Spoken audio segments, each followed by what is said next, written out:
నెలకి 50,000 నుండి 60,000 ఆదాయం రన్ టైలర్ యాప్లో ఆర్డర్ కంప్లీట్ చేసి పేమెంట్ పొందండి. నమస్తే, వెల్కమ్ టు ఐ డ్రీమ్. నేను మీ నందు. ఇవాళ మనతో పాటు స్టూడియోలో ఉన్నారు ఇస్కాన్ టెంపుల్ నుంచి ప్రణవానంద దాస్ గురూజీ గారు. నమస్తే గురూజీ. నమస్కారం అండి.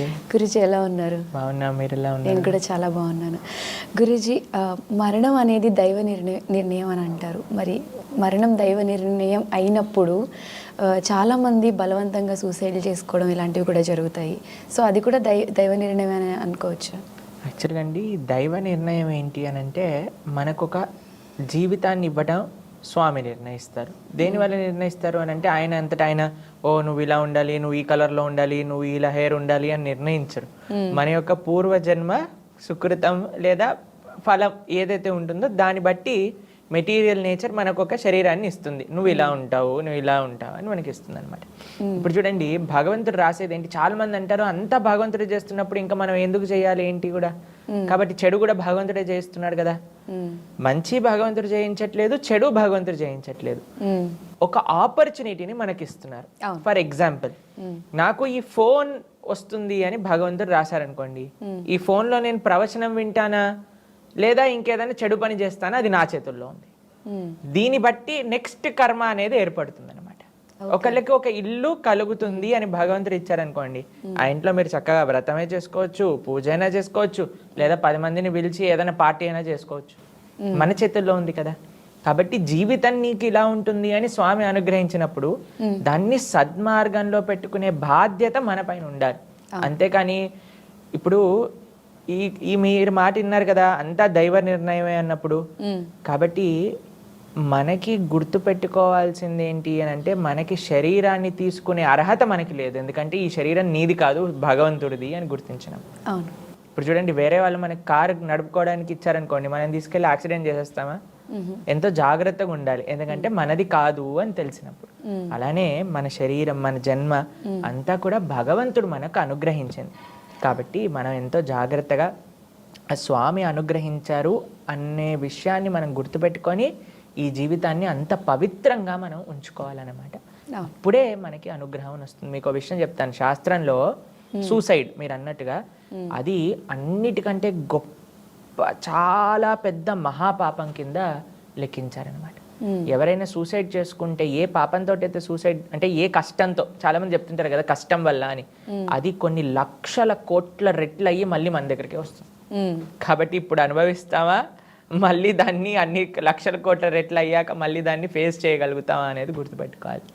కాబట్టి అస్సలు సూసైడ్ అనే ప్రస్తావన మన మనసులోకి రాకూడదు.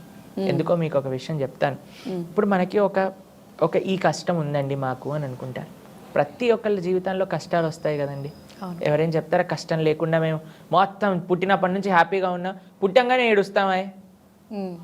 కాబట్టి ఈ ప్రపంచం దుఃఖాలయం, అశాశ్వతం అని అంటారనమాట. ఇక్కడ ఈ nothing is permanent in this world, everything is temporary. ఒక విషయం అంటే ఏదైనా సరే మనం టెంపరీ నేచర్ మనం ఈ ప్రపంచంలో చూస్తుంటాం అనమాట. ఒక రిలేషన్షిప్ టెంపరీ. ఇప్పుడు నేను బెస్ట్ ఫ్రెండ్ అంటారు, మళ్ళీ వచ్చే సెమిస్టర్కి వీడు మాట్లాడుకోరు అనమాట. అవును. లేదా ఎక్కడైనా మనం ఉంటున్నాం, ఒక ప్రదేశంలో ఉంటున్నాం, ఇక్కడ ఇప్పుడు నేను హైదరాబాద్లో ఉంటున్నాను అనుకున్నాను, తర్వాత నేను చెన్నై చదువుకోవడానికి వెళ్ళిపోయా, దాని తర్వాత ముంబైలో ఆశ్రమంలో ఉంటున్నా. కాబట్టి nothing is permanent in this world అనమాట. కానీ ఎప్పుడైతే ఆ పర్మనెంట్గా మనం అనుకుంటూ ఉన్నామో, ఎప్పుడైతే చేంజ్ వస్తుందో అప్పుడు మనకి మనసులో బాధ, కంగారు, భయం అనేది కలుగుతూ ఉంటుంది అనమాట. కానీ ఇది జస్ట్ టెంపరీ. ఏది టెంపరీ కానప్పుడు ఈ కష్టం కూడా టెంపరీ కాదు. అర్థమవుతుంది కదా మీకు? ఏది టెంపరీ కాదన్నప్పుడు సుఖము టెంపరీయే, అలా అని ఇది కష్టము కూడా టెంపరీయే. ఇది గుర్తుపెట్టుకోవాలి మనం ఎప్పుడైనా సరే. కాబట్టి ఎప్పుడైతే మనకి సుఖం ఎలా వచ్చి మనం ఆనందంగా ఉన్నామో, అలానే దుఃఖం కూడా వస్తుంది. కొన్ని రోజుల తర్వాత దుఃఖం కూడా పోతుంది. కానీ దానికి మనం అడ్వర్స్ అవ్వాల్సిన అవసరం లేదు. వచ్చినప్పుడు బాధ వేస్తుంది, ఒప్పుకుంటాను, కానీ కొద్దిగా మనం ఓపిక పట్టుకోవాలంటే. గురూజీ, చాలామంది దేవాలయాలు అంటే ముఖ్యంగా ఎక్కువ డొనేషన్లు వస్తున్నాయి, అదొక బిజినెస్లా అయిపోయింది అని అంటారు. అసలు దీన్ని మనం ఎలా తీసుకోవచ్చు? అంటే దేవాలయాలకు వచ్చే ఫండ్స్ కానివ్వండి, ఇవి ఒక ఆధ్యాత్మికంగా మనం డెవలప్ అవుతుంది అనుకోవచ్చా, లేకపోతే ఇది ఒక బిజినెస్ అని అంటారు?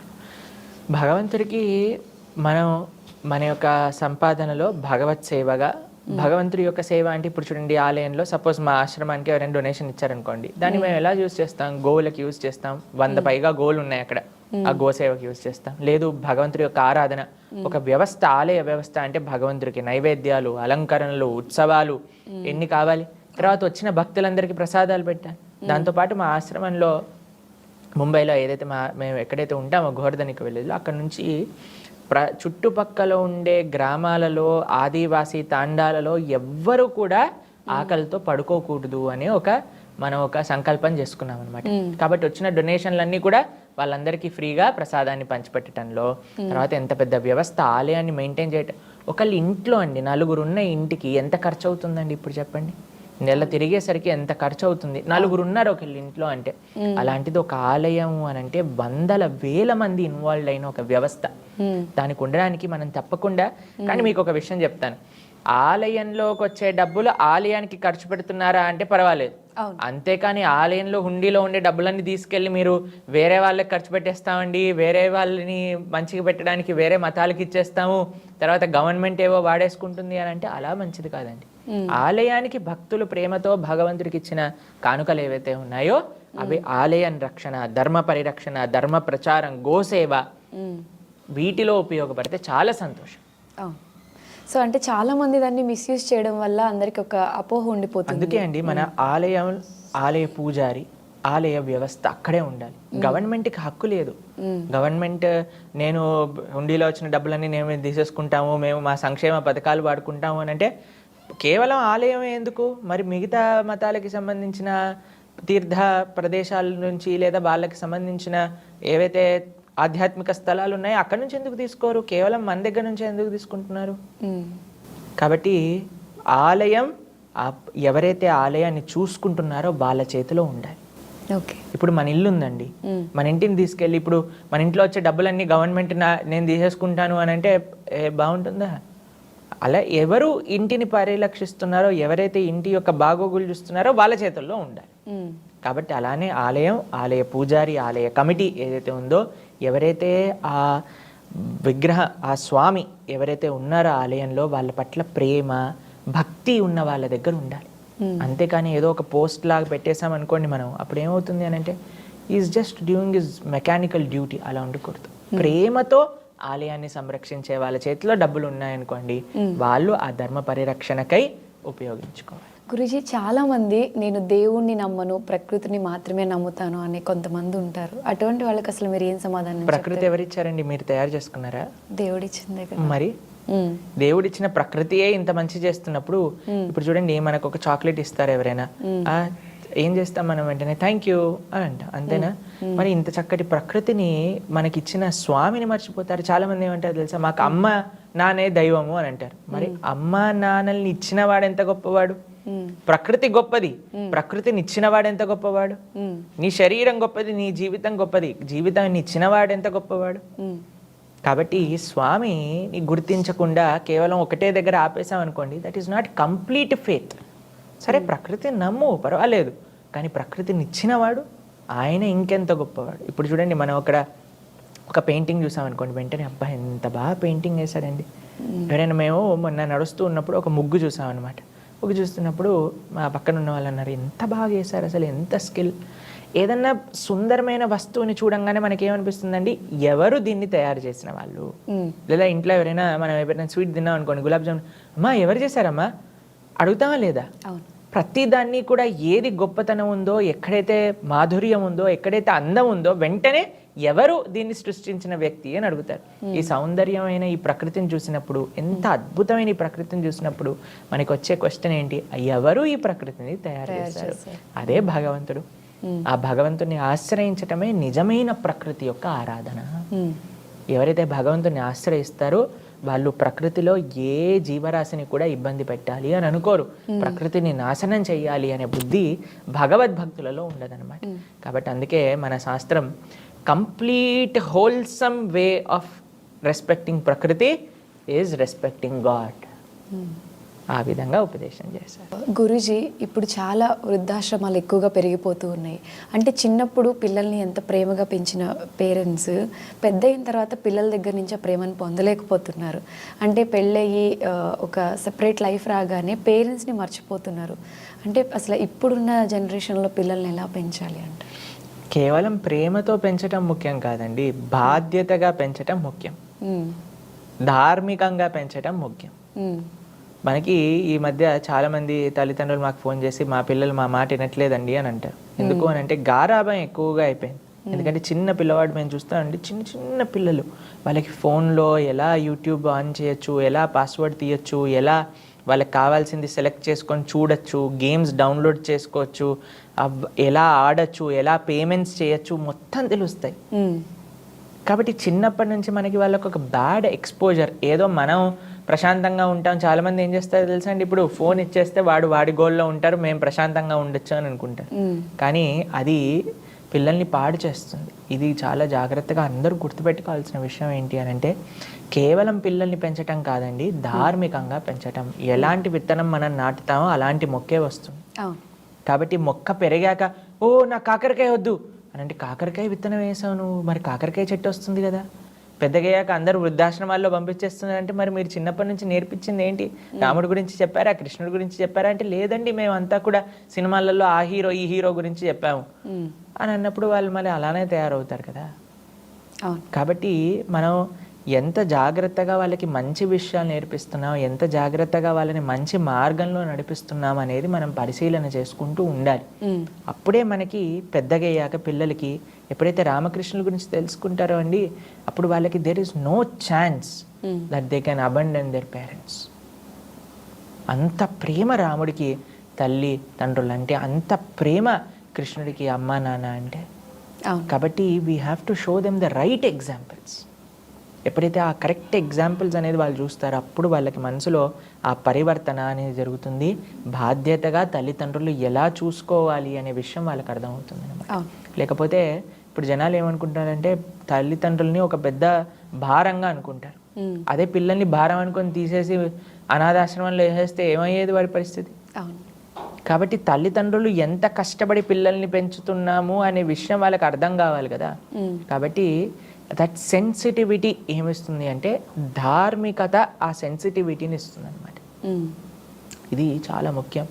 కాబట్టి ఈ విషయాలన్నీ కూడా ఇవి మనం విన్నప్పుడు అనిపిస్తుంది, ఓ దీనికి దానికి ఏం సంబంధము, ఇది ప్రాక్టికల్ కాదు అని అనిపిస్తుంది. కానీ this is the way of life.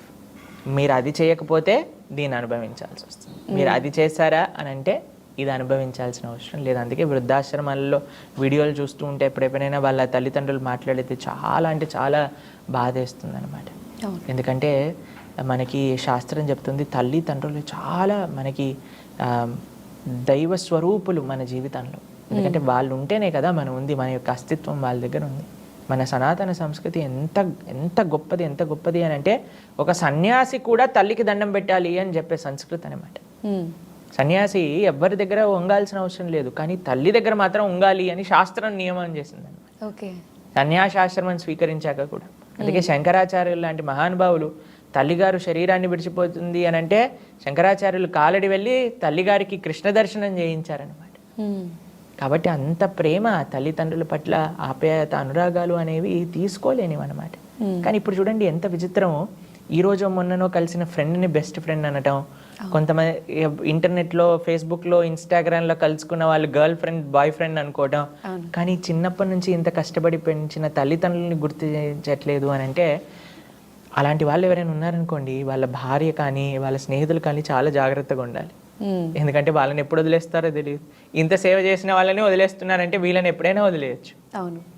కాబట్టి అండి, ఒక కమిట్మెంట్, ఒక రెస్పెక్ట్, ఒక భావన అనేది ప్రతి వస్తువులో ఉంటుంది. కాబట్టి ఒక దగ్గర నేను కేర్లెస్గా ఉన్నాను, ఇంకొక దగ్గర నా రెస్పాన్సిబిలిటీని నిర్వర్తిస్తున్నాను అని అంటే అవ్వదు. అందుకే రాముడు మనందరికీ ఆదర్శం, కృష్ణుడు మనందరికీ ఆదర్శం. అన్నిటినీ ఎలా బ్యాలెన్స్ చేస్తారో మనం ఆయన దగ్గర నుంచి నేర్చుకోవచ్చు అనమాట. కాబట్టి వృద్ధాశ్రమాలు ఆగాలి అని అంటే చిన్నప్పటి నుంచి 5 సంవత్సరాల నుంచి మీ పిల్లలకి రామాయణ భగవద్గీతలు అన్నీ కూడా బోధిస్తూ ఉండండి. పెద్దగా అయ్యాక వాళ్ళు మిమ్మల్ని పువ్వులలో పెట్టుకొని చూసుకుంటారు. గురూజీ, అసలు ఇస్కాన్ అనే పేరు ఇంగ్లీష్ టైటిల్, అంటే మన హిందూ దేవాలయంకి ఇస్కాన్ అనే టైటిల్ పెట్టడానికి రీజన్ ఏంటి? అండ్ చాలామందికి ఈ విషయంలో ఒక డౌట్ ఉంటుంది, సనాతన ధర్మానికి సంబంధించిన పేరు ఏదైనా పెట్టొచ్చు కదా, ఎందుకు ఇస్కాన్ అనే చూస్ చేసుకున్నారు? ఓకే, ఇస్కాన్ అంటే international society for Krishna consciousness. కృష్ణుడు సనాతన ధర్మానికి చెందినవాడు కాదా? అసలు అన్నిటికంటే ముఖ్యమైన విషయం అంటే సనాతన ధర్మం కేవలం భారతీయులదేనా హక్కు? ప్రపంచంలో ఉండే మిగతా వాళ్ళు కాదా? కృష్ణుడు భగవద్గీతలో సుహృదం సర్వభూతానాం అని చెప్పారు, కానీ సుహృదం భారతీయానాం అని ఎక్కడ చెప్పలేదే. సుహృదం ఆంధ్ర తెలంగాణ అని ఎక్కడ చెప్పలేదే. సుహృదం హైదరాబాద్ అయినా ఎక్కడేం చెప్పారా? సుహృదం సర్వభూతానాం అని అంటే అందరికీ నేనే సుహృద్, అంటే ఆయన అందరికీ బెస్ట్ ఫ్రెండ్ నేనే అని ఆయన చెప్పుకున్నారు. కాబట్టి international society for Krishna consciousness అందరికీ కృష్ణుడి యొక్క భక్తి మార్గంలో నడిపించే ఒక సంస్థ. అయితే దాన్ని చూసి మనం ఇదేదో ఫారెన్ పేరు, ఇంగ్లీష్ పేరు కాబట్టి మరి మీరు మాల్స్కి ఈ విషయం అడగట్లేదు ఏంటండి? మరి ట్రైన్స్కి అడగట్లేదు ఈ విషయం, మరి వేసుకునే బట్టలు కంపెనీస్కి ఈ విషయం అడగట్లేదు, వాడుకునే ఫోన్స్కి ఈ విషయం అడగట్లేదు, కేవలం దేవాలయానికి వచ్చే వరకు ఎందుకు ఆ విషయం? అది కూడా ఏంటి అని అంటే మనకి విమర్శించే వాళ్ళు ఏదైనా సరే విమర్శిస్తూ ఉంటారండి. మొన్న నాకు ఒకళ్ళు చెప్పారు, నేను పేరు చెప్పను, we are just moving in the vehicle. అయితే ఇటువైపు చాలా చాలా ట్రాఫిక్ ఉందన్నమాట. ఒక దగ్గర దానికోసం ఒక సపరేట్ డివైడర్ని పెట్టారనమాట. అయితే ఏం చెప్పారు, ఇది ఒక ఫారెన్ మాల్ కొత్తగా హైదరాబాద్లో పెట్టారు, అందుకోసం అందరు కూడా అదే మాల్కి వెళ్తున్నారు అని. అచ్చా, అయితే నువ్వు మాల్ ఏ దేశం వాడు పెట్టినా సరే వెళ్తావా, ఆలయానికి మాత్రం వెళ్ళవా? కాబట్టి మనకేంటి అని అంటే ఏదో ఒక నెపం కావాలి, ఎవరినో ఒక మాట అనడానికి, అంతే. కానీ శ్రీల ప్రభుపాదుల వారు భారతదేశంలో అవతరించిన వారు. భారతీయ సనాతన సంస్కృతిని అటు తీసుకెళ్ళి విదేశీయులకి ఎలా చీర కట్టుకోవాలో చూపించి, ఎలా ధోతి కుర్తా వేసుకోవాలో చూపించి, ఎలా తిలకం పెట్టుకోవాలో చూపించి, ఎలా శిఖ జడ ఎలా వేసుకోవాలో చూపించి భారతీయ సంస్కృతిని అటు ట్రాన్స్ఫర్ చేసిన మహానుభావులు శ్రీల ప్రభుపాదుల వారు అనమాట. కాబట్టి ఇప్పుడు మన వాళ్ళకి చెప్పాల్సి వస్తుంది, మీరు ఇలా సాంప్రదాయకంగా ఉండండి, ఇలా ఉండండి అని మన భారతీయులకు చెప్పాల్సిన పరిస్థితి ఇక్కడ వస్తుంటే ప్రపంచం మొత్తం కూడా భారతీయ సంస్కృతిని యాక్సెప్ట్ చేస్తున్న ఒక మహోపకారాన్ని ఇస్కాన్ సంస్థ చేసిందనమాట. కేవలం పేరేదో ఉంది కదా అని మనం దాన్ని ఏమనాల్సిన అవసరం లేదండి. అందరినీ కూడా కృష్ణ భక్తి వైపు తీసుకెళ్లేదే సనాతన ధర్మం. ఇప్పుడు హిందువుల్ని పట్టుకోవటంలోనే కష్టమైపోతుంది. అయ్యా భగవద్గీత భాగవతం చదువు అని అంటే, ఇప్పుడు మేము పూరి క్షేత్రానికి వెళ్తున్నాం, మా గురువు గారి యాత్ర. సుమారుగా 12,000 డివోటీస్ వస్తున్నారు 24 కంట్రీస్ నుంచి. అందులో ఎంతోమంది రష్యన్స్, ఎంతోమంది అమెరికన్స్, ఎంతోమంది బ్రిటిష్, ఎంతోమంది ఆస్ట్రేలియన్స్, ఎంతోమంది ఆఫ్రికన్స్ మా గురువుగారి శిష్యులు ఉన్నారు. కానీ వాళ్ళని చూస్తే మాకు అనిపిస్తుందండి, మా జీవితం నిజంగా వేస్ట్ అనిపిస్తుంది. వాళ్ళకుండే నిష్ఠ, వాళ్ళకుండే కమిట్మెంట్ భక్తి పట్ల చూస్తే. ప్రతిరోజు వాళ్ళు చేసే సాధన, వాళ్ళకుండే ఆ మంచితనం, వాళ్ళకుండే ఆ సరళ భావన. మన వాళ్ళకండి ఏది చూసినా విమర్శించటం, అన్నీ నాకు తెలుసు, నాకు తెలిసిందే గొప్ప అనే భావనలో మన వాళ్ళు ఉంటున్నారు. కానీ వాళ్ళకి ఎంత వినయం కావాలి, ఒక వాళ్ళకి ధర్మం అంటే ఏంటి, భగవంతుడు అంటే ఏంటి, తల్లిదండ్రులు అంటే ఏంటి, రెస్పెక్ట్ అంటే ఏంటి, అవన్నీ తెలియదు వాళ్ళ కల్చర్లో. కానీ వాటన్నిటిని నేర్చుకొని వాళ్ళు ఎంత చక్కగా సాంప్రదాయకంగా వాళ్ళని చూస్తే, ఇప్పుడు చూడండి ఇస్కాన్ డివోటీస్ మీరు చూస్తే ఉంటారు, ఫారినర్స్ అందరు చీర కట్టుకొని, ధోతి కుర్తా వేసుకొని, తిలకం పెట్టుకొని, చిన్న పిల్లల నుంచి వృద్ధుల వరకు ఎంత సాంప్రదాయకంగా మన భారతీయ సంస్కృతిని చూస్తున్నారు. కానీ మనం మాత్రం జీన్స్ టీషర్ట్ వేసుకొని oh ISKCON is a foreign organisation అని మనం అంటున్నాం అనమాట. కాబట్టి ఎవరు ఫారెన్, సంస్థ ఫారెనా, నువ్వు ఫారెనా? కాబట్టి అది ప్రశ్నార్థకం అనమాట. కాబట్టి ఏంటి అని కాదు, ఏం చేస్తున్నారు. ప్రభుపాదుల వారు ఇస్కాన్ ఎందుకు ఆ పేరు ఇచ్చారు అని అంటే, అందరికీ కూడా కృష్ణుడు పిత, అందరికీ కూడా సనాతన ధర్మమే మార్గము అని చెప్పేటట్టుగా అందరినీ కూడా ఆ యొక్క కృష్ణుడి యొక్క ధర్మ మార్గంలో నడిపించడానికి న్యూయార్క్లో స్థాపన చేశారనమాట. అందుకోసమని international society for Krishna consciousness. అందరూ కూడా కృష్ణుడి యొక్క చింతనలో ఉండాలి. కేవలం భారతీయులు కాదు, ఇంటర్నేషనల్ అందరూ కూడా ఎవరెవరికి భగవంతుడు కావాలి అని అనుకుంటే వాళ్ళందరూ కూడా ఇక్కడ చక్కగా సనాతన ధర్మాన్ని నేర్చుకోవచ్చు. అది ఇస్కాన్ అంటే. ఓకే, అసలు ఇస్కాన్ అనేది ఓన్లీ కృష్ణతత్వం, కృష్ణుడి గురించి మాత్రమే ఎందుకు పరిమితం చేస్తారు అంటే ఏం చెప్తారు? ఇస్కాన్ అనేది ఒక సంస్థ, కానీ మేము ఒక సాంప్రదాయాన్ని అనుసరిస్తూ ఉన్నాం.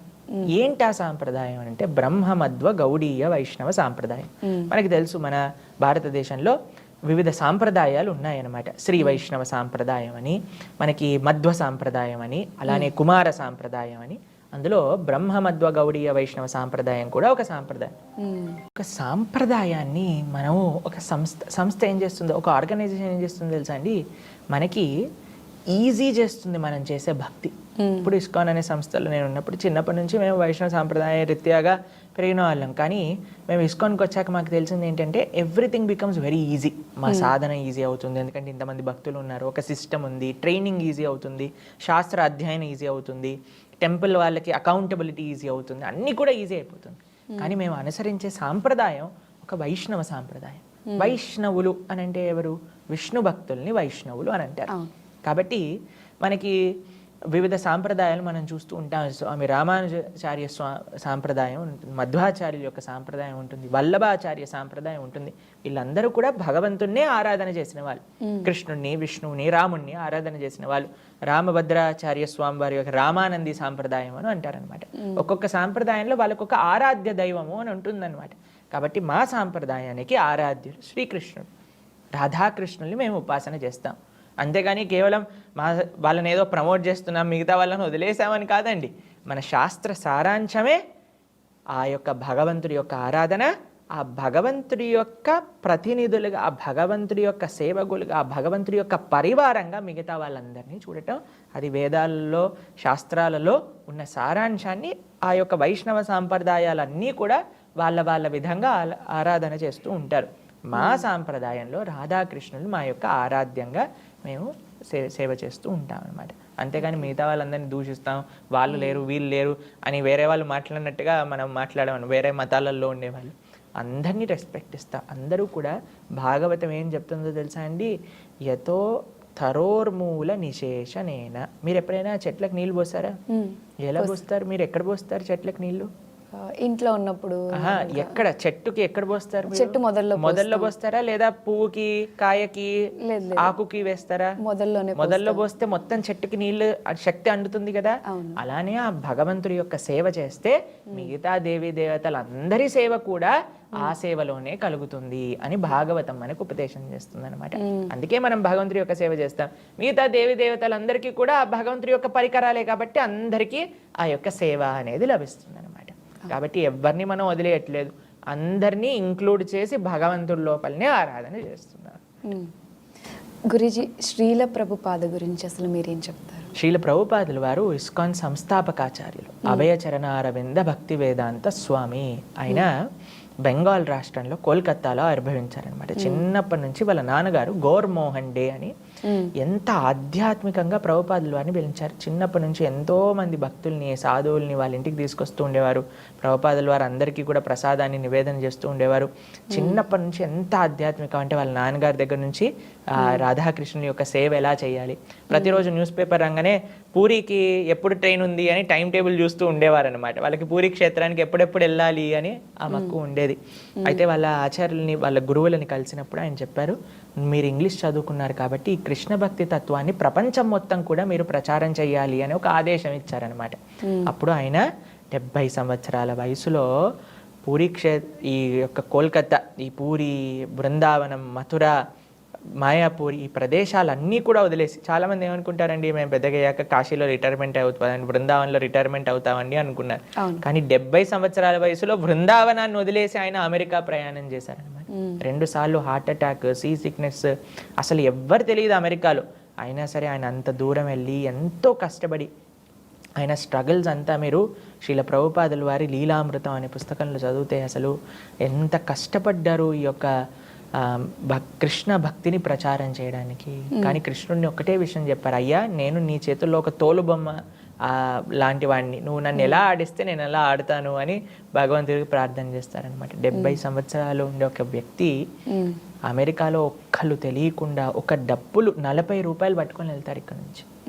అలాంటిది ఆయన మళ్ళీ భారతదేశానికి తిరిగి వచ్చే లోపల 10 సంవత్సరాల్లో 108 ఆలయాలు స్థాపన చేసి 10,000 మంది భక్తుల్ని కృష్ణ భక్తి మార్గంలో ముందుకు తీసుకెళ్తూ ఉన్నారనమాట. కాబట్టి ఆయన కృష్ణ శక్తి సంభూతులు అనడానికి ఎటువంటి ఆశ్చర్యము లేదనమాట. కాబట్టి అంత గొప్ప ప్రభుపాదుల వారి యొక్క అద్భుతమైన ఒక తన ఆచార్యులకి గురువులకి తానిచ్చిన గిఫ్టే ఈ యొక్క ఇస్కాన్ సంస్థ అనమాట.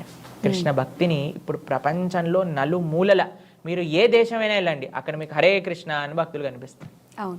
ఎక్కడికి వెళ్ళినా సరే సాత్వికమైన ఆహారం, కృష్ణ ప్రసాదం మనకి లభిస్తుంది. ఎక్కడికి వెళ్ళినా సరే కృష్ణుడి యొక్క మందిరం అక్కడ ఉంటుంది. ఆ కంట్రీలో ఉండే వాళ్ళు చక్కగా ఆ కృష్ణుడి యొక్క సేవ చేసుకుంటూ ఉంటారు. గురూజీ, ప్రపంచంలో ఏ ఒక్క వ్యక్తి కూడా ఆకలితో పడుకోకూడదు అనేది ఇస్కాన్ మెయిన్ మోటో. మరి దీన్ని ఫర్దర్గా డెవలప్ చేయడానికి అంటే మీరేమేమి తీసుకుంటారు? చాలా విశేషమైన ఒక స్కీమ్స్ ద్వారా ఇస్కాన్ ప్రయత్నిస్తూ ఉంటుంది. అన్నామృతం, అక్షయ పాత్ర, చాలా కృష్ణ భక్తులు, ఎన్నో ఆర్గనైజేషన్స్ చెందిన వాళ్ళందరూ కూడా కలిసి దీనికోసమని ప్రయత్నిస్తూ ఉన్నాం. కోవిడ్లో ప్రతిరోజు కూడా 5 లక్షల మందికి, కేవలం ఢిల్లీలో 5 లక్షల మందికి పైగా ప్రసాదాన్ని సమర్పణ చేశారనమాట ఫుడ్ రిలీఫ్కి. దానికి చాలా మంది గవర్నమెంట్ వైపు నుంచి, సెంట్రల్ గవర్నమెంట్ వైపు నుంచి ఎంతో అప్రిసియేషన్ దక్కింది. అన్నామృత ఫౌండేషన్ ద్వారా మహారాష్ట్రలో ఇంకా మిగతా ప్లేసెస్లో ఎంతోమంది గవర్నమెంట్ స్కూళ్ళల్లో ప్రతిరోజు మధ్యాహ్నం పూట వాళ్ళు హాయిగా భగవంతుడి యొక్క ప్రసాదాన్ని చక్కగా స్వీకరిస్తూ ఉన్నారనమాట. కాబట్టి ఎన్నో విధాలుగా మనం ప్రయత్నిస్తూ ఉన్నాం. ఎంత వీలైతే అంత. ఇంకా ఈ యొక్క జనాలందరూ కూడా మంచి మార్గంలో సహకరిస్తూ ఉంటే ఇంకా బాగా చేయొచ్చు అనమాట. కాబట్టి ప్రణాళికలు చాలా ఉన్నాయి. ఎక్కడ కూడా ఎవ్వరికి కూడా ఇబ్బంది కలగకుండా అందరూ కూడా మంచిగా ఆ భగవంతుడి యొక్క అన్నం అని అంటే భగవత్ ప్రసాదమే కదండి. కాబట్టి అదంతా కూడా చక్కగా స్వీకరించి హాయిగా చదువుకోవాలి, పడుకోవాలి, చక్కగా ఆరోగ్యాన్ని ఉంచుకోవాలి అని మా సంకల్పం అయితే ఉంది. చాలా ప్రోగ్రామ్స్ ద్వారా, స్కీమ్స్ ద్వారా, టెంపుల్ ఫుడ్ రిలీఫ్ ఫండ్స్ ద్వారా, టెంపుల్ ప్రసాదం డిస్ట్రిబ్యూషన్ ద్వారా, అన్నామృత, అక్షయ పాత్ర, ఎన్నో ప్రోగ్రామ్స్ ఉన్నాయి చెప్పాలి అని అనుకుంటే. ప్రపంచవ్యాప్తంగా ఆ యొక్క సాత్వికమైన ఆహారాన్ని డిస్ట్రిబ్యూట్ చేస్తూ ఉన్నారు. అందరూ కలిస్తే ఇంకా బాగా చేయొచ్చు, ఇంకా ఎక్కువగా చేయొచ్చు అంటారు. ఓకే గురూజీ, అసలు గోసేవ విషయంలో విదేశాల్లో చైతన్యం తీసుకురావడానికి అసలు ఇస్కాన్ ఎటువంటి? ఇస్కాన్ అంటేనే గోసేవ. ఇస్కాన్ ఆలయానికి, ప్రతి ఆలయానికి కూడా ఒక గోశాల ఉంది. మా ఆశ్రమంలో 100కి పైగా గోవులు ఉన్నాయి. కేవలం భారతదేశంలో కాదు, ఎన్నో మీరు ఇప్పుడు ఈ మధ్య మన హంగేరీలో కృష్ణా వ్యాలీ అని ఒక వీడియో వైరల్ అయింది. చాలా మంది మాకు పంపిస్తూ ఉంటారనమాట. అక్కడ ఎక్కడైనా సరే కృష్ణుడు ఎక్కడైతే ఉంటాడో గోవులు అక్కడ ఉంటాయి. ఆ గోవులకి సేవ అనేది జరుగుతుంది. మీకు వెస్టర్న్ కంట్రీస్లో అహింస అని ఒక కాన్సెప్ట్ ఉంటుందన్నమాట. మిల్క్ వెస్టర్న్ కంట్రీస్లో ఏం చేస్తారంటే పైప్ పెడతారు ఆ యొక్క ఆవుకి. అది పైప్ అంతా కూడా పాలని తీసేస్తూ ఉంటుంది అనమాట. ఎప్పుడు పాలైపోతుందో తెలియదు. ఆ పైప్ నడుస్తూ ఉంటుంది కాబట్టి ఆవు యొక్క రక్తం కూడా అందులో వచ్చేస్తూ ఉంటుంది అనమాట. కానీ ఈ యొక్క ఇస్కాన్ గోశాలలో కంప్లీట్గా వాళ్ళకి సేవ చేస్తూ అహింస మిల్క్, అహింస ఘీ దొరికే కేవలం ఒక ప్రదేశం ఇస్కాన్లో ఉండే ఫార్మ్స్, అమెరికాలో లేదా ఆస్ట్రేలియా, ఎక్కడైనా సరే. కాబట్టి గో సంరక్షణ, వచ్చే వాళ్ళందరికీ కూడా గోవులు అంటే ఎంత ముఖ్యం, ఎలా అందరి ప్రాణుల్ని కూడా మనం రెస్పెక్ట్ చేయాలి, అందరికీ సేవ భావనతో ఉండాలి, కానీ ఏ ప్రాణిని ఎక్స్ప్లాయిట్ చేయకూడదు అనే ఒక ఎడ్యుకేషన్, ఒక ప్రచారం మన అందరం కూడా చేస్తున్నాం. అలా ఎంతో మంది మీరు చూస్తూ ఉంటారు ఇంటర్నెట్లో వీడియోస్, అందరూ వెస్టర్నర్స్ అందరూ గోసేవ చేస్తూ, ఆవుని శుభ్రం చేస్తూ, పాలు బ్రతుకుతూ ఇలా ఉంటారు. కాబట్టి న్యాచురల్ జీవనం, simple living, high thinking is the way of life. అవును గురూజీ, ప్రపంచం సాత్విక ఆహారం తీసుకునే విధానం అవగాహన అసలు ఎలా కల్పిస్తారు? మాకు ఇస్కాన్లో మీరు వచ్చారనుకోండి, సాత్వికమైన ఆహారమే మీకు ఎక్కడైనా దొరుకుతుంది. గోవిందాస్ రెస్టారెంట్ అయినా, మా ఆలయం ప్రసాదం అయినా, ఎక్కడ ఆలయంలోనైనా సరే మనకి సాత్వికమైన ప్రసాదమే దొరుకుతుంది. ఎందుకు అని అంటే సాత్వికమైన ప్రసాదం, సాత్వికమైన ఆహారమే మనందరికీ మంచిది. ఆరోగ్యరీత్యా, మానసికంగా, సామాజికంగా, ప్రకృతి పరంగా, ఆధ్యాత్మికంగా ఏ విధంగా చూసినా సాత్వికమైన ఆహారమే మనకి మంచిది. కాబట్టి ఇస్కాన్ డివోటీస్ ఎక్కడైనా సరే, ఏ వైష్ణవ ఆలయానికి వెళ్ళినా సరే మనకి సాత్విక ప్రసాదం అనే లభిస్తూ ఉంటుంది. చాలా మంది అడుగుతారు సాత్విక ఫుడ్ అంటే వాట్ ఈస్ సాత్విక్ ఫుడ్ అని అడుగుతూ ఉంటారు అనమాట. సాత్విక ఫుడ్ అంటే ఎటువంటి జీవహింస లేనిది. దాని తర్వాత మన శాకాహారంలో కూడా కొన్ని రాజసీక, తామసీక వస్తువులు ఉన్నాయన్నమాట. సపోజ్ అనియన్స్ అండ్ గార్లిక్, ఉల్లిపాయలు, ఎల్లిపాయలు. కాబట్టి ఇవన్నీ లేకుండా ఏదైతే శరీరానికి మంచిదో, మనసుని కూడా ఆధ్యాత్మిక వైపు తీసుకెళ్లే పదార్థాలని సాత్విక ఆహారము అని అంటారు. కాబట్టి అటువంటి సాత్వికమైన ఆహారాన్నే మనం స్వీకరిస్తూ ఉంటాం. మీరు అమెరికా లాంటి దేశాలకు వెళ్ళారనుకోండి, చాలామంది మన ఒక పాశ్చాత్య దేశాలలో కూడా సాత్వికమైన ఆహారాన్ని స్వీకరిస్తూ వాళ్ళ యొక్క మనసుని మార్చుకొని చక్కగా మంచి ధార్మికంగా ముందుకెళ్ళడానికి ఇస్కాన్ యొక్క ఫుడ్ రిలీఫ్, అలా ప్రసాదం డిస్ట్రిబ్యూషన్, ఇవన్నీ కూడా చాలా చాలా హెల్ప్ చేశాయి అన్నమాట. గురుగారు, ఈ మధ్య కాలంలో చాలా మంది సూసైడ్లు చేసుకుంటున్నారు, ఇవన్నీ ఎక్కువైపోతున్నాయి. అంటే ఆధ్యాత్మికంగా ఉండడం వల్ల ఇలాంటివి తగ్గించే అవకాశాలు 100కి 1000% తగ్గించేస్తాం. ఆధ్యాత్మికత ఏదో చమత్కారాలు చేయవండి. ఆధ్యాత్మికత మనోబలాన్ని ఇస్తుంది, ధైర్యాన్ని ఇస్తుంది, భగవంతుడి పైన నమ్మకాన్ని ఇస్తుంది, చాలా మంచి సాంగత్యాన్ని ఇస్తుంది. వీటిలలో ఎప్పుడైతే ఉంటామో అప్పుడు అన్ని చెడు ఆలోచనలు, చెడు వ్యక్తిత్వాలు, చెడు సాంగత్యం, ఇవన్నీ ఎప్పుడైతే పోతుందో అండి మనం చాలా ప్రశాంతంగా ఉంటాం. మాకు పర్సనల్గా మనం లాస్ట్ టైం ఇంటర్వ్యూలో కూడా మాట్లాడుకున్నాం, ఎన్నో కేసెస్ తెలుసు నాకు పర్సనల్గా. ఎంతోమంది ఈ సూసైడల్ టెండెన్సీస్ నుంచి బయటపడ్డారు కేవలం గీతా, భాగవత, రామాయణాలు వినటం చేత, భగవంతుడి యొక్క నామాన్ని జపం చేయటం చేత. కాబట్టి spirituality is cure for everything. ప్రతిదానికి సొల్యూషన్ ఇదే అంటారు. ఓకే గురూజీ, మనుషుల్లో స్వార్థం, హింస తదితర అవగుణాలన్నిటినీ కూడా డబ్బు శాసిస్తుంది అని అంటారు. దీన్ని ఎలా తగ్గించాలి అని అంటారు? ఇందాక మనం మాట్లాడుకున్నట్టుగా డబ్బు కేవలం జీవితంలో ముఖ్యము అనే విషయాన్ని పక్కన పెట్టి ధర్మము, సేవ జీవితంలో ముఖ్యము, అది మనకి నిజమైన ఆనందాన్ని ఇస్తుంది అనే విషయం అర్థం చేసుకున్నప్పుడు.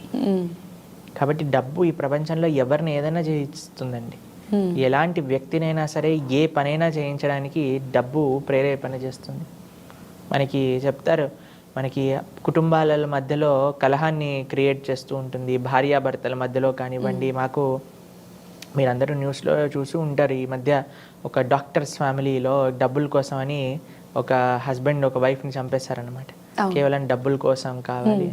కాబట్టి డబ్బు అనేది, ఐ అగ్రీ, డబ్బు ఇంపార్టెంట్, కావాలి జీవించడానికి, కానీ డబ్బే కావాలి కాదు. డబ్బు కావాలి, డబ్బు, money is just one part of a big life. Happiness అనేది డబ్బులు ఉండడం వల్ల వస్తుంది అని అంటే, ఎంతోమంది ధనవంతులు రాత్రిపూట పడుకోవడానికి నిద్ర మాత్రలు మింగి పడుకోవాల్సి వస్తుంది. ఎంతోమంది ప్రొద్దు నుంచి రాత్రి దాకా పనిచేసి తినడానికి టైం లేకుండా పనిచేస్తున్నారు డబ్బులు సంపాదించడానికి. కానీ ఒకళ్ళు చూడండి, ఒక మీడియోకర్ ఫ్యామిలీ అయినా ఉండొచ్చు, హాయిగా వాళ్ళు 3 పూటలు తింటారు, పిల్లలతో టైం స్పెండ్ చేయగలుగుతారు, భార్యాభర్తలు ఇద్దరు పార్క్కి వాకింగ్ వెళ్తారు, ఆలయం దర్శనం చేసుకుంటారు, ఎంతో ఆనందంగా ఉన్నారే.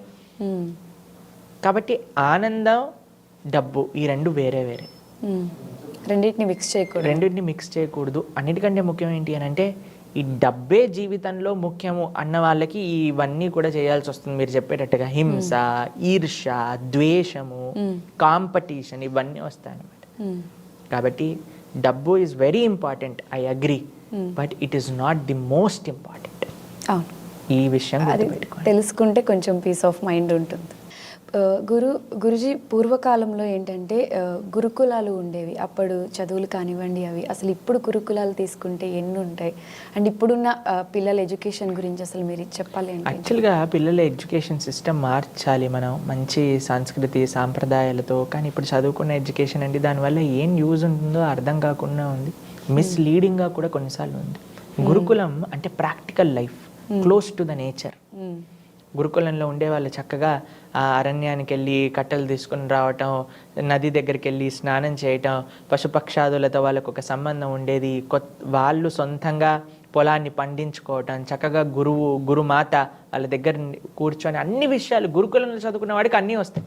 వంట చేయటం వచ్చు, బాధ్యత తెలుసు, ఎలా పొలాన్ని పండించాలో తెలుసు, శాస్త్రాధ్యయనం తెలుసు, ధర్మ మార్గం అంటే ఏంటో తెలుసు, స్త్రీని ఎలా రెస్పెక్ట్ ఇయ్యాలో తెలుసు, ఇవన్నీ కూడా నేర్చేసుకుంటారు గురుకులంలో. కానీ ఇప్పుడు ఈ మోడర్న్ ఎడ్యుకేషన్ వల్ల ఏమొస్తుందో అనేది ప్రశ్నార్థకమే అవుతుంది నిజంగా. అందుకే చెప్తారు కదా, విద్యా వినయేన శోభతే అని అంటారు అనమాట. హ్యూమిలిటీ, ఆ వినయం నేర్పించట్లేదు ఇప్పుడున్న విద్య.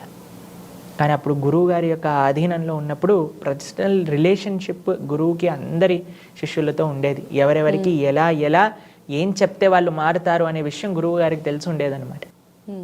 కానీ ఇప్పుడు టీచర్లు ఏమనకూడదు పిల్లల్ని, తెలుసు కదా, స్కూల్లో గట్టిగా తిట్టినా కొట్టితే ఇంకా స్కూల్ నుంచి తీసేస్తారనమాట. అంటే కేవలం కొట్టి నేర్పించాలి అని మేము చెప్పట్లేదండి, కానీ క్రమశిక్షణ అవసరం. అవును. కాబట్టి ఆ యొక్క ఇప్పుడు పిల్లల లోపల అది నశిస్తూ ఉంటుంది. అటు టీచర్స్ కూడా మెకానికల్గా they are doing their job. కానీ గురుకులం ఒక వ్యవస్థ టీచర్ స్టూడెంట్ని ఒక అనుసంధానం, ఒక రిలేషన్షిప్తో, ఒక గౌరవంతో, ఒక రెస్పెక్ట్తో ఇద్దరిని దగ్గర తీసుకొచ్చే ఒక వ్యవస్థ. ధార్మికంగా భగవంతుడు, శాస్త్రము, ధర్మము కేంద్రంగా సమాజాన్ని మొత్తం కూడా ఉద్ధరించే విధంగా గురుకులంలో నుంచి బయటకు వచ్చే పిల్లవాడు నిలబడతారనమాట. కాబట్టి అటువంటి గురుకులాలు ఇంకా మనందరి యొక్క ఇంట్రెస్ట్. ఇప్పుడు గురుకులం పెడితే ఉందండి పిల్లలు రాకపోతే, తల్లిదండ్రులకి ఇప్పుడు ఏం కావాలి, పిల్లవాడు ఐఐటీలోకి వెళ్ళాలి, జాబ్ రావాలి, మనకి ఏ ఎంఎన్సీలో చదువు చెప్పిస్తే సరిపోతుంది, ఇది చేయాలి, అమెరికాలో సెటిల్ అవ్వాలి, అంతే. కాబట్టి ఎక్కడ తల్లిదండ్రులు ధర్మం గురించి ఆలోచిస్తున్నారు, దేశం గురించి ఆలోచిస్తున్నారు, సమాజం గురించి ఆలోచిస్తున్నారు. కాబట్టి అలా ఆలోచించటం ప్రారంభమయ్యాక ఈ గురుకుల వ్యవస్థ ఇంకా పెరుగుతుంది. గురూజీ, అసలు సేవ దయా గుణం పెరగాలి అంటే అది మనం చిన్నప్పటి నుంచే నేర్పించాలంటారా? కనీసం మనం మిడిల్లో అయినా అలా మార్చే చిన్నప్పటి నుంచి నేర్పిస్తే చాలా మంచిది. అందుకే నాకు చెప్తారు కదా, మొక్క యోగంది మానే వంగునా. కాబట్టి చిన్నప్పటి నుంచి వాళ్ళకి సేవ, చిన్న పిల్లల నుంచి ఒకసారి గోశాలకు తీసుకెళ్ళండి, ఒకసారి అనాథ ఆశ్రమానికి తీసుకెళ్ళండి. ఇప్పుడు పుట్టినరోజులు చూసారండి ఎలా చేసుకుంటున్నారు విచిత్రంగా. కేక్ని ఇంతకుముందు మేము చిన్నప్పుడు చేసుకునేటప్పుడు ఎలా ఉండేదంటే అండి, క్యాండిల్ ఆర్పేసి కేక్ కట్ చేసి కేక్ పంచేవాళ్ళం, అంతే తెలుసు. ఇప్పుడు కేక్ని కట్ చేసిన వెంటనే ముఖానికి పూసేస్తున్నారు అనమాట. ఆ వాడి ముఖం తీసుకెళ్లి కేక్ లోపల పంపించేస్తారనమాట. 2-3 కేకులు అలానే డిస్ట్రాయ్ అయిపోయాక దాని తర్వాత రోడ్డు పైన వాడిని పడుకోబెట్టి అందరు కొడతారనమాట. దాని తర్వాత మందు బాటిళ్లలో మొత్తం మందంతా అటు ఇటు చేసి మేమంతా వీడియోలలో చూసింది అండి. మాకు పర్సనల్ ఎక్స్పీరియన్స్ అంటే కాలేజ్లో మేము ఇంజనీరింగ్ చదివేటప్పుడు చూసాం అనుకోండి ఇలాంటి విషయాలు. కాబట్టి పైశాచికమైన ఒక సెలబ్రేషన్ మనం స్టార్ట్ చేసేస్తున్నాం. కానీ ఇంతకుముందు చిన్నప్పుడు ఎలా ఉండేది అంటే, పుట్టినరోజు అనగానే ప్రొద్దున పూట లేచి తలస్నానం చేసి భగవంతుడు పూజ చేసుకొని ఆలయానికి వెళ్ళి అక్కడ భగవంతుడికి ఆరాధన చేసుకొని పెద్దల యొక్క ఆశీర్వాదం తీసుకొని పిల్లలందరికీ కూడా ఫ్రెండ్స్ అందరినీ పిలిచి ఒక చక్కటి సెలబ్రేషన్, లేదా అనాథాశ్రమానికి వెళ్ళి అక్కడ పంచిపెట్టడము, గోశాలకి వెళ్ళి అక్కడ పంచిపెట్టడము, వృద్ధాశ్రమానికి వెళ్ళి అక్కడ చిన్నప్పటి నుంచి అలా ఉండేది. కానీ ఇప్పుడు మనకు నశిస్తుంది. అన్నీ కూడా ఏది చూసినా సరే, ఏ పండగ వచ్చినా సరే మొత్తం ఏదో మన యొక్క సొంత ఆనందాన్ని పండగ పేరు పెట్టుకొని చేసుకుంటున్నారు. కాబట్టి ఇలా సమాజం మొత్తం కూడా సేవ నుంచి నేను ఎలా ఆనందంగా ఉండాలి అని మాత్రమే ఆలోచిస్తుంది. కానీ మన సనాతన సంస్కృతి ఎప్పుడూ సేవలో నీ ఆనందాన్ని చూసుకో అని చెప్తారు. కాబట్టి ఈ యొక్క గుణాలు మీరు పెరగాలి అని అంటే చిన్నప్పటి నుంచి పిల్లలకి ఈ ఎక్స్ట్రావగెన్స్ చేయకండి. ఇప్పుడు చూడండి, బర్త్డే పార్టీలో కొంతమంది వేలాది రూపాయలు, లక్షలాది రూపాయలు కూడా ఖర్చు పెడుతూ ఉన్నారు. ఇప్పుడు చిన్నపిల్లలు కాదండి, పెద్ద పిల్లలు అనాల్సి వస్తుంది ఇప్పుడు. ఎందుకంటే వాళ్ళు ఇంకా ఖర్చు పెడుతున్నారు అనమాట. ఆఫ్టర్ 30 మాకు చిన్నప్పుడు మేము నిజంగా చెప్పాలంటే మా విషయం ఒక 6th 7th క్లాస్ వరకు పుట్టినరోజు అంటే ఎక్సైట్మెంట్ ఉండేదన్నమాట. దాని తర్వాత I don't feel anything now. It's just a common day. అయ్యో ఒక సంవత్సరం అయిపోయింది నా జీవితంలో నుంచి, భగవంతుడి దగ్గరికి ఎంత ప్రోగ్రెస్ చేశాము అని ప్రశ్నార్థకంగా. కానీ ఇప్పుడు పెద్ద వాళ్ళు, మొన్న మేము ఒక వీడియో చూసాం, చాలా బాధపడ్డాం. 1 కోటి రూపాయలు ఖర్చు పెట్టి ఎవరో పుట్టినరోజు చేసుకున్నారట. అంటే చేసుకోవద్దు అని నేను చెప్పట్లేదండి, కానీ ప్రశ్న ఎంచుకోవాలి మనల్ని, మనం ఎంత సేవ చేస్తున్నాం, మనం ధార్మికంగా ఎంత ఉండగలుగుతున్నాము. కేవలం ప్రతిసారి కూడా నా ఆనందం నేను సుఖంగా ఉన్నానా, నేను ఎంత గొప్పవాడిని అని 10 మందికి చెప్తున్నామా, లేదా వేరే 10 మందికి మన చేతిని ఇస్తున్నాం. అందుకే మా గోరగోపాల్ ప్రభు మీ అందరికీ తెలిసే ఉంటుంది, ఆయన అంటారనమాట, handsome does not mean being handsome but giving your hand to some అని అంటారనమాట ఆయన. కాబట్టి ఎంత సేవలో మనకి ఆనందం ఉందా అది మనం చూసుకోవాలి. సేవలో నిజంగా ఆనందం ఉందండి. మీరు ఎవరెవరైతే ట్రై చేయాలనుకుంటున్నారో చేయండి, అప్పుడు మీరే చెప్తారు. సో ట్రై చేసి ఎక్స్పీరియన్స్ చేస్తే మనం కూడా దాన్ని ఫీల్ అవుతాం. అంతే కదండి. గురూజీ, భక్తి మార్గంలో నడిచేటప్పుడు సహజంగా కొందరిలో వైరాగ్యం వస్తూ ఉంటుంది. సో వివాహ బంధాలపై అంతగా ప్రీతి ఉండదు. ఇది ఇలానే కొనసాగితే సనాతన ధర్మంపై చూపే ప్రభావం అసలు ఎలా ఉంటుంది? మీకు విషయం చెప్తానండి, మనం ఇది మాట్లాడుకోవడానికి బాగుంటుంది, కానీ చాలా మంది అలా అనుకోరు. ఎంత ఆధ్యాత్మికంగా ఉన్నా సరే పెళ్లి చేసుకోవాలి అని అనుకుంటారు. కానీ మా పర్సనల్ ఎగ్జాంపుల్ మీరు పెళ్లి చేసుకుంటారా? మేము చేసుకోవట్లేదు. అప్పుడు నెక్స్ట్ క్వశ్చన్ నన్ను అడుగుతారు, మరి మీరెందుకు పెళ్లి చేసుకోవట్లేదు అని. మాకు చిన్నప్పటి నుంచి, చాలా చిన్నప్పటి నుంచి మాకు ఎప్పుడైనా సరే ఈ ఒక్క జన్మని భగవంతుడికి అర్పణ చేయాలి అనే భావన ఉండేదన్నమాట. అయితే మా తల్లిదండ్రులకు మేము చిన్నప్పటి నుంచి చెప్తూ ఉండేవాళ్ళం, మేము ఆశ్రమానికి వెళ్ళిపోతాం, మేము హిమాలయాలకు వెళ్ళిపోతాం, మేము సన్యాసం తీసుకుంటామని. మా తల్లిదండ్రులు అనేవాళ్ళు, 10th కంప్లీట్ చేశాక వెళ్ళిపో, ఇంటర్ కంప్లీట్ చేశాక వెళ్ళిపో, ఇంజనీరింగ్ కంప్లీట్ చేశాక వెళ్ళిపో, అలా చెప్తూ ఉండేవారు అనమాట మమ్మల్ని ఇంట్లో ఉంచడానికి. అయితే చాలా మంది అనుకుంటారు మీరు ఇస్కాన్ వాళ్ళు మిమ్మల్ని ఇలా మార్చేశారని. కాదండి, మాకు చిన్నప్పటి నుంచి అలా ఉండేది. కానీ ఎప్పుడైతే మేము ఇంజనీరింగ్ చదివేసి నా బాధ్యతలు అన్నీ చేసేసామో, మా తల్లిదండ్రులకు చెప్పాము మేము వెళ్ళిపోతున్నాం అంటే, వాళ్ళు కూడా వాళ్ళ యొక్క పూర్తి అనుగ్రహాన్ని ఇచ్చారు. వాళ్ళు ఇప్పుడు they are very proud parents. వాళ్ళు ఏమంటారో తెలుసా, ఎవరు వచ్చి అయ్యా మీకు బాధ ఏదా అంటే, ఎందుకండి బాధ, భగవంతుడి యొక్క సేవ చేస్తున్నారు, సమాజాన్ని సేవ చేస్తున్నారు, ఇంతమందికి మంచిగా ధర్మ మార్గంలో నడిపిస్తున్నారు, కాబట్టి మాకేం బాధ లేదు అని అంటారు.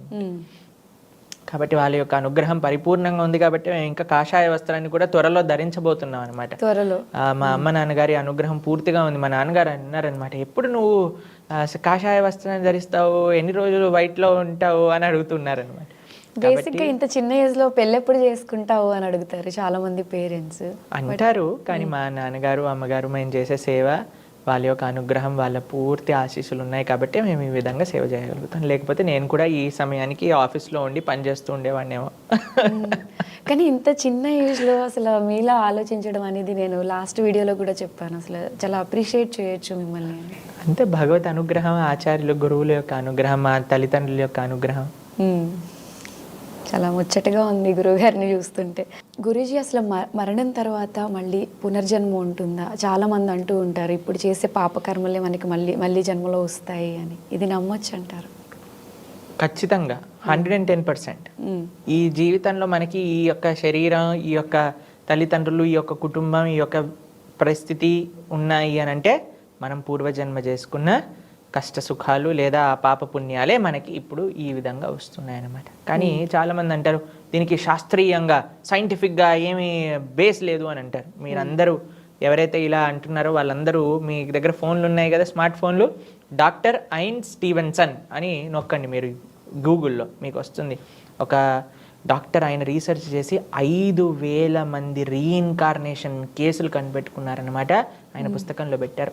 ఎంత? 5,000 రీఇన్కార్నేషన్ అంటే వాళ్ళకి పూర్వజన్మలో వాళ్ళు ఎక్కడ, ఎవరు, ఏ ఊర్లో ఉన్నారు, వాళ్ళ యొక్క తల్లిదండ్రులు ఎవరు, వాళ్ళ భార్య, భర్త, అన్ని విషయాలు వాళ్ళకి తెలుసు.